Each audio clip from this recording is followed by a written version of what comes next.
मोर कन सबो देनी लेनी वाले लुगरा रखा है।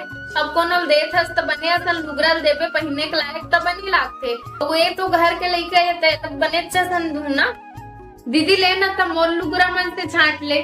घर परिवार के मन बिहाव के समय बने बने लुगरा दे रही दीदी, ते मन रखा है ते में से रख ले दीदी।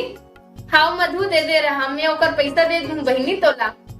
ते तो मोर अत्ते अच्छे संगवारी बन गए हस मधु, जो मोर हर समस्या में काम आ ही जात हस और साथ दे में भी कोई कमी नहीं करे हस मधु ते। हाँ दीदी, और तहु तो मोला अपन छोटे बहनी जैसे अत्तिक माया दुलार देत हस, अत्तिक ख्याल रखतस मोर।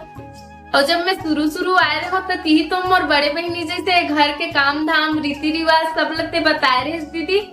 तोर सामने में तो मोर साथ देना कुछ नहीं है दीदी। तहु जब से आया हस तब से मोर बहुत साथ देत हस मधु। हाँ दीदी, और मैं हमेशा साथ दूँ दीदी। ले चल मैं तो लुगरा दिखा देता हूँ दीदी, ते छाट